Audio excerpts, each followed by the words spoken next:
Thank you, Mr. Chairman. Madam Secretary, last fall, the parents and students at Jana Elementary in the greater St. Louis area, Florissant, Missouri, the Hazelwood School District, learned that their school was potentially contaminated by radioactive waste dating back to the Manhattan Project, as verified by independent third-party testing. This was in October of last year. The school was subsequently shut down. The kids were sent home. For months, they weren't in school at all. It was distance learning, which, as one parent said at a school board meeting, is not learning at all. Then they were bused to other school districts, which is currently happening now. The school is still closed. The kids have been given no permanent reassignments. They're being bused to all of these different districts. There's been no cleanup of the site whatsoever. The parents and the school board have repeatedly asked for testing by the United States government and cleanup. They have written to the Department of Energy. They have written to the Army Corps of Engineers. I have written to these agencies. I've written to the President multiple times asking for a government response to this government contamination. I asked your Deputy Secretary about this in February. He had no answers. I asked the Assistant Secretary last month. She had no answers, so I'm going to try you now that you're here. I assume you're briefed on this issue. Let's just start with this. On January 23rd, the school board wrote to your department and requested a site eligibility evaluation of all school district properties. Have you responded to them?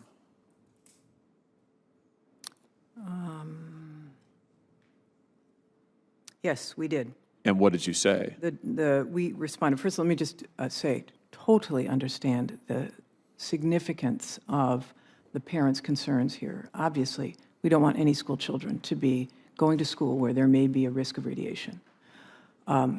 As you're probably aware, and as we said in the letter to them, that in 1997, Congress transferred the administration and the execution of formerly utilized sites remedial action program, FUSRAP, to the U.S. Army Corps.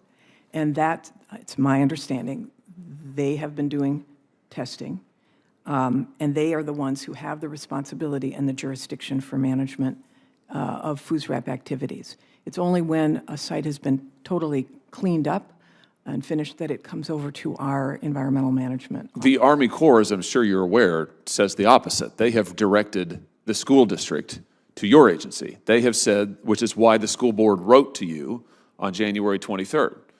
The Army Corps said they needed additional authorization from the Department of Energy, which is why they wrote to you. That is what they have told me as well. They can't do additional testing. They can't do any cleanup without additional authorization. They have pointed us to you. This is what I said to your Deputy Secretary in February. This is what I said last month. I have not gotten any responses from anybody, not from your department, not from the administration, nobody. I'm sure you can appreciate the deep frustration doesn't quite do it. These kids have been potentially exposed to radioactive waste in their school. The testing found it in the dust particles in the school itself, and now they can't go to school, and for months now, they have gotten complete runaround from this administration. The Army Corps says it's DOE's fault. DOE says, oh, it's the Army Corps' fault. Nobody will do anything. So what are you going to do? Well, I'm going to follow up with the Army Corps because it's my understanding that they understood that it's in their jurisdiction, and if you're telling me something different, then I have to go back and follow up. So, well, what are you going to do for the kids to get this school reopened? Will you designate it as a new FUSRAP site? You could designate the school under the Memorandum of Understanding. You can designate the school and the school district as a FUSRAP site. Will you do that? Let me go back and check if I can, because it's my understanding it was not under our jurisdiction. It would not be until all cleanup is done. So let me follow up. Okay. It is April. This happened in October. Mm-hmm.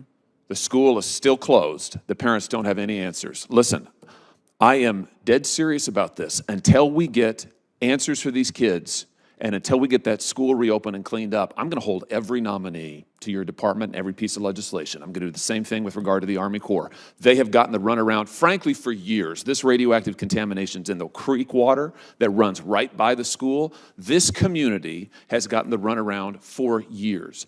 And just because it's a community of working people and doesn't have big class donors who give big money to politicians doesn't mean they can be ignored. And they have been ignored for literally decades. And now they've been ignored for months. And I'm not going to stand for it. So I'll stand in the way of anything and everything I have to.